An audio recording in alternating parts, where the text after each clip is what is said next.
El libro negro del emprendedor. Tercera parte. Sobre esa gran idea que dijo que usted tenía. Décimo asalto. Los buenos bancos. Sobre la importancia de escoger sectores en auge o rentables. El sector de actividad es una fuente de financiación. Uno de los principales problemas a los que debe hacer frente el emprendedor es la falta de financiación. Todo negocio precisa un mínimo de capital para ponerse en marcha. Las fuentes de financiación más habituales son los inversores privados. A menudo, tiempo atrás, se trataba de familiares, pero en la actualidad puede encontrar un amplio surtido de sociedades capital riesgo interesadas en nuevos negocios con potencial. Estos inversores apuestan parte de su capital por un proyecto de empresa determinado. La segunda fuente de financiación más habitual son los bancos.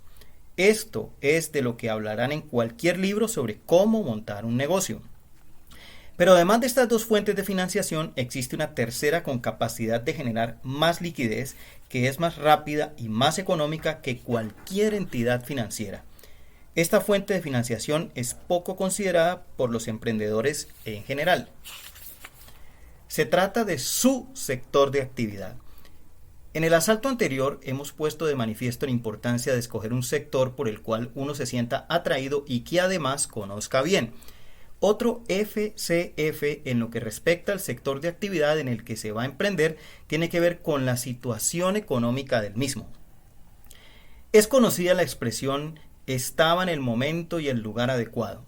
Con esta frase se quiere significar el hecho de que a menudo lo que una persona consigue o lo que le sucede no ha dependido tanto de ella como de las circunstancias que le rodeaban.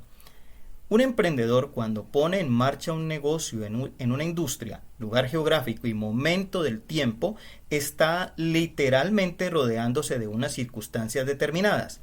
Si son propicias, sus probabilidades de éxito se multiplican de forma exponencial. Si estas circunstancias son de escasez, incluso el mejor de los emprendedores pasa por un calvario para sobrevivir. A finales de los 90, un grupo de jóvenes españoles fundó Cluster Consulting. Estos jóvenes detectaron que había una oportunidad para una consultoría de alta dirección especializada en el sector de las telecomunicaciones. Dieron en el clavo. Multitud de empresas de telefonía fija, telefonía móvil e internet, presionadas por fechas de inicio de actividades, startups en la jerga, necesitaban como agua de mayo ejércitos de profesionales bien preparados y a poder ser con experiencia en telecomunicaciones. Cluster Consulting creció de forma imparable entre 1996 y 2001, pasando de una decena de consultores a una sola oficina en Barcelona a más de 450 consultores con varias oficinas distribuidas por todo el mundo.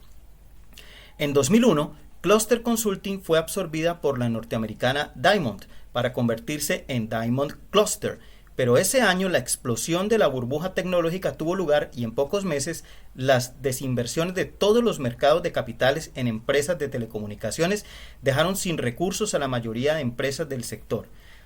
Entre 2001 y 2006, Diamond Cluster dejó de crecer y el número de proyectos se redujo drásticamente. Los emprendedores que había detrás eran los mismos. ¿Qué había cambiado? Solamente las perspectivas del sector. He tenido la oportunidad de intercambiar opiniones con socios de Diamond Cluster que en aquella época vendían proyectos de 1 millón de euros con una habilidad pasmosa. Hoy, años después, me he encontrado a más de uno en la sala de espera de una multinacional del sector de la alimentación para vender un proyecto de consultoría al uso. El comentario fue siempre: yo que hace solo 4 años vendía proyectos de varios cientos de miles de euros como nada, ahora tengo que sudar sangre para colocar uno de 40.000 euros. No estoy queriendo decir con el anterior ejemplo que los que fundaron y condujeron Diamond Cluster a unas increíbles cotas de crecimiento no tuvieron mérito alguno y que sencillamente estuvieron en un lugar y momento adecuado. En absoluto. En primer lugar, tuvieron un gran mérito y anticipación al escoger ese momento y ese lugar. El otro día me encontré a una amiga que me dijo que iba a emprender. ¿De qué se trata?, le pregunté. De una revista femenina, me respondió. Ya, dije yo. Ella me leyó la cara. No, pero la idea es muy buena, me aseguró. No dudo de que la idea fuese buena, pero sí de que emprender en el sector de revistas femeninas sea atractivo. Demasiadas revistas, competencia atroz, ingresos por publicidad bajando, anunciantes replanteándose su mix de inversiones publicitarias debido a los cambios en los hábitos de ocio de la población, sector estancado, cierre de varias revistas cada año.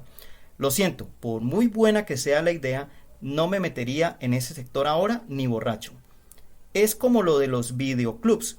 Cuando estos aparecieron, abrir un videoclub en cualquier barrio era un negocio redondo. ¿Quién piensa ahora en abrir un videoclub? Sencillamente algún cinéfilo despistado. Este es el primer mensaje. El emprendedor, antes de emprender, debe escoger sus circunstancias para no ser víctima de ellas. Como Napoleón dijo, ¿circunstancias? ¿Qué son las circunstancias? Yo soy las circunstancias. Los fundadores de Cluster Consulting supieron elegir sus circunstancias, mientras que mi amiga de la revista femenina está escogiendo circunstancias horribles. En segundo lugar, el ejemplo de Diamond Cluster sirve para ilustrar hasta qué punto unas mismas habilidades pueden dar frutos positivos o negativos en función del entorno. Los emprendedores y consultores que fundaron y desarrollaron Cluster Consulting lo hicieron excelentemente. No solo había que darse cuenta de que una consultoría de telecomunicaciones en los 90 era un lugar y momento ideal para emprender con éxito, sino que tenían que hacerlo bien. Que nadie reste méritos a nadie. Un entrevistado me dijo, ahora todo el mundo se quiere meter a promotor inmobiliario. Se quedan solamente con la anécdota del pelotazo, del fulanito o el menganito que aparecen en prensa porque han ganado en 10 años millones de euros y se han hecho ricos de la noche a la mañana. Muchos emprendedores ignoran que a pesar de que el sector pueda ser muy atractivo, detrás de aquella historia de éxito hay alguien que ha sabido hacerlo bien, que ha arriesgado y que ha trabajado duro. Pero nos quedamos con la anécdota, ese sector da dinero. Es cierto, después de escoger un sector adecuado, hay que hacerlo bien. Pero la cuestión a la que quiero llegar es otra. La cuestión que me interesa ahora es la siguiente. Si asumimos que los socios de Diamond Cluster lo hicieron muy bien, cabe preguntarse cuánto influye el sector de actividad si personas tan competentes no consiguen años después en otros sectores ni una décima parte de lo que lograron antaño. Este es el segundo mensaje. Puede que el emprendedor más mediocre en un sector que vale la pena no coseche éxitos, pero está demostrado que el emprendedor más brillante y hábil en un sector poco adecuado tampoco prosperará. Estos argumentos tienen suficiente peso como para detenerse a examinar si el sector de actividad en el cual va a emprender es un sector atractivo. Si es, en términos financieros, un buen banco. ¿Por qué digo un buen banco? Pues porque los sectores que crecen rebosan liquidez por todas partes. No solo encontrará inversores interesados en confiar su capital a emprendedores con buenas ideas y ganas de luchar, sino que verá que la propia dinámica del sector genera una liquidez formidable. Las leyes de los mercados no fallan. Mucha demanda y poca oferta significa que las empresas que ofrecen sus servicios o productos tienen más poder a la hora de negociar. Uno puede encontrar financiación en los proveedores y obtener cobros anticipados de los clientes. Los propios bancos le concederán muchas más facilidades para financiarse a corto o largo plazo. Todas las tensiones de tesorería que se viven en los sectores en crisis se transforman en alegría en aquellos en auge. Poner en marcha un negocio sin padecer tensiones de tesorería es como jugar al póker con el derecho a tener un comodín y un as cada vez que se repartan las cartas. He aquí algunos testimonios de los entrevistados que refrendan esta conclusión. Creo que en cualquier sector se puede aportar valor, pero es fundamental la elección de un sector de actividad que esté de moda. Por ejemplo, hoy en España hay muchos emprendedores, comillas, del sector de la construcción y en cambio muchos cadáveres de emprendedores del sector textil. Para mí, la elección del sector es clave. Tengo un amigo que es el número 1 en bolsos, nadie sabe más que él. Se gana bien la vida y mientras tanto gente tonta se forra en el sector inmobiliario. Primero lo que más te guste y después entre los productos que más te gusten, aquellos que den más dinero. ¿Cómo evaluar si un sector vale la pena? Ahora una pregunta obligada. ¿Cómo saber si un sector es satisfactoriamente atractivo? No me voy a extender en ello porque este no es un libro técnico, sino un libro de criterios. De todos modos, a continuación expongo 7 características que, una a una, incrementan el atractivo de un sector de actividad. Si se da solamente una de ellas, el sector será menos atractivo que si se dan las 7. En cualquier caso, considere cuáles son las más importantes en su caso. Primero, crecimiento del sector. Lo importante no es si el sector es muy grande o muy pequeño, sino cuánto crece. El crecimiento es fundamental porque, como dijimos en el asalto anterior, es mucho más fácil facturar tomando una porción del crecimiento futuro que todavía no es de nadie que facturar tomando una porción del volumen actual que pertenece a la competencia. En el primer caso se trata de cogerse a la cola del cometa y dejarse llevar. En el segundo se trata de hacerlo mejor que los competidores y arrebatarles una parte del pastel que va a ser defendido con uñas y dientes. Me dijeron a este respecto: a un sector le pido que tenga posibilidades de crecimiento porque es más fácil participar del crecimiento futuro que tomar cuota de mercado actual.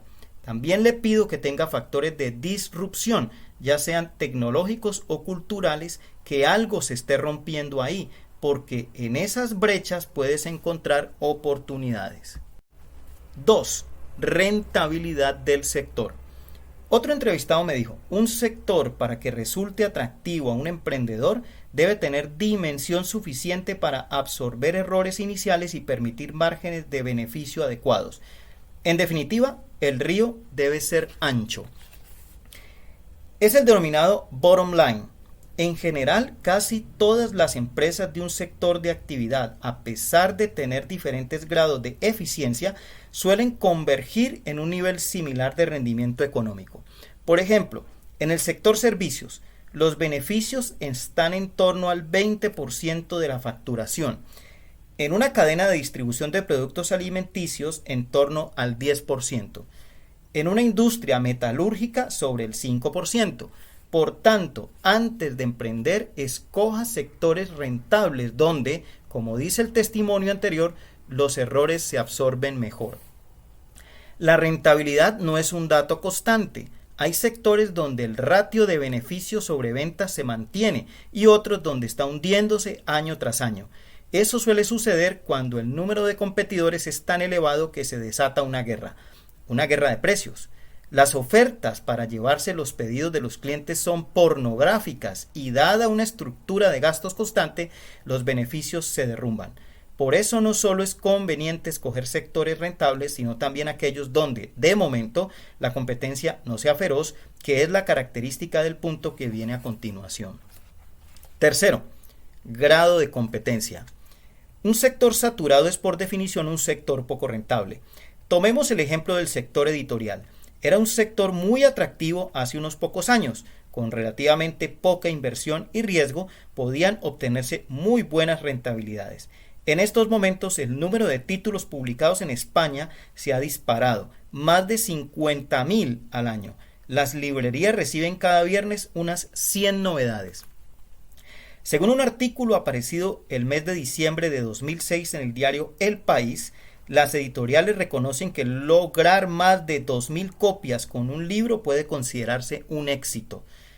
Piénsese que eso no les deja ni 6.000 euros de margen total. Ante esta dificultad, las editoriales han optado por una estrategia que, comillas, limpie el sector. Se trata de lanzar el máximo número posible de títulos de modo que las pequeñas editoriales queden ahogadas financieramente.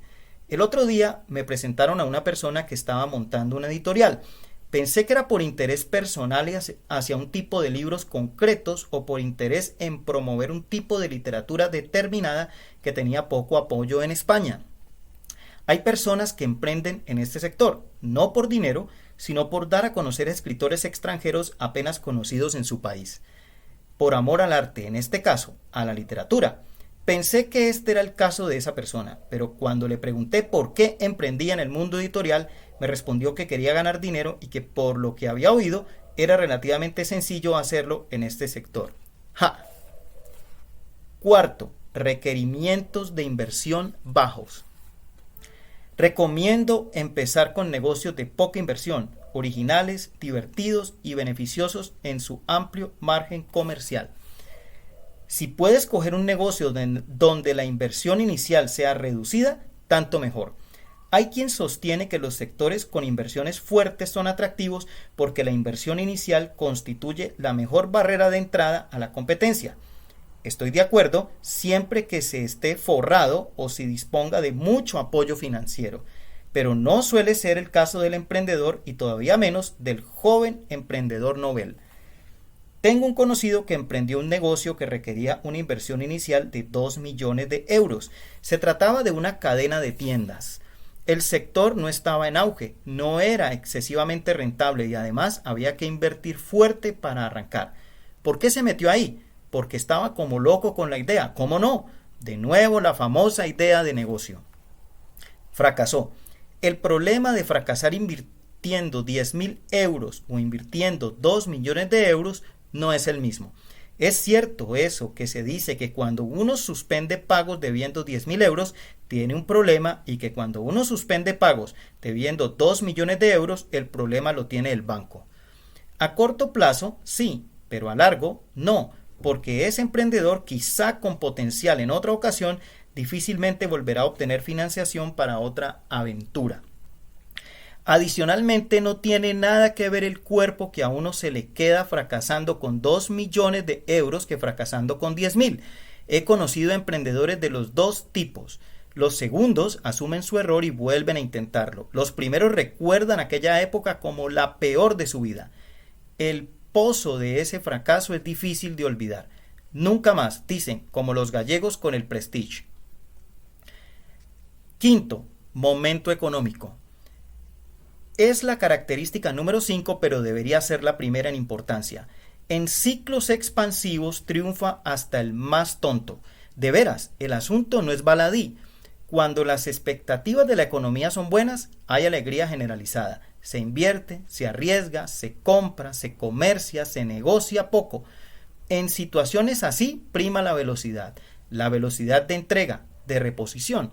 Y se generan muchísimas oportunidades, incluso en los sectores menos atractivos. En 1988 conocí en la Universidad de Michigan a un joven brasileño, de las personas más inteligentes que he conocido, que era ingeniero industrial y que con solo 25 años había inventado y patentado unos maniquís móviles para escaparates que tuvieron un gran éxito en su país. Llegó a tener una fábrica con más de 50 trabajadores. Eran los años de bonanza en Brasil. Luego llegó la crisis y lo primero que recortaron los comercios fue los gastos en merchandising. Si el maniquí no se mueve, es más barato y las cosas no estaban para que los maniquíes hicieran monadas. Mi amigo fue suficientemente inteligente para cerrar a tiempo. Con todo el dinero ahorrado, después de indemnizar adecuadamente al personal, decidió pagarse un MBA en Estados Unidos. Me dijo que mientras la situación económica no mejorase en Brasil, no tenía sentido emprender, por lo que prefería aprovechar aquellos años para aprender gestión empresarial en Estados Unidos. El caso es que ese brasileño lavaba platos en un restaurante del campus para ganar dinero, pues con la devaluación, dinero ganado en aquellos años no alcanzaba para todo el MBA y los gastos del alojamiento. Aquel era un emprendedor nato. No se le caían los anillos para nada. Pocos meses antes había sido dueño de una empresa de ingeniería que fabricaba maniquíes móviles y ahora lavaba platos. Y sin problemas. Como buen brasileño, siempre sonreía y rebosaba optimismo. Recuerdo que fue él quien me dijo que el principal FCF de un emprendedor es el ciclo económico en el que invierte y desinvierte. Eso fue sorprendente. Su mensaje no fue solo que había que emprender cuando la economía iba bien, sino que había que también que plantearse cuando la economía iba mal, si era mejor desinvertir o vender el negocio a tiempo. Desde luego, los parámetros de estas decisiones no eran los mismos en el Brasil de la década de 1980 que en la España o Latinoamérica de 2007, pero no debemos subestimar este sabio consejo. Si la economía no está muy boyante y puede esperar a emprender, entonces tenga paciencia y espere. 6. Lugar geográfico en auge. La conclusión es muy similar a la del anterior punto. Por encima del atractivo del sector está el atractivo del lugar. Invierta o emprenda en regiones en desarrollo, en crecimiento, donde hay oportunidades. China crece un 10% anual. Europa no llega al 2%. ¿Dónde va a ser más fácil tener éxito independientemente del sector? Pues eso. 7. Gestión poco profesionalizada. Hay una característica a menudo obviada que constituye un buen generador de oportunidades, sobre todo para las personas con buenas dotes de gestión y grandes dosis de sentido común. Como Juanjo Nieto me dijo, a mí me gusta meterme en sectores donde no hay criterios de gestión, porque eso es para mí una ventaja competitiva. Si entro a competir en sectores donde los técnicos son los que dominan las empresas, yo sé que puedo vencerlos gracias a la gestión, porque es la gestión la que a la larga hace sostenibles los negocios. Lo importante es conocer los parámetros fundamentales que se precisan para dominar cualquier sector. Eso es lo importante. No está nada mal, ni momento, ni rentabilidad, ni tan siquiera idea de negocio. Sencillamente, escoger un sitio donde lo que uno sabe hacer bien, pocos saben hacerlo. 10º FCF. Escoger sectores de actividad poco atractivos.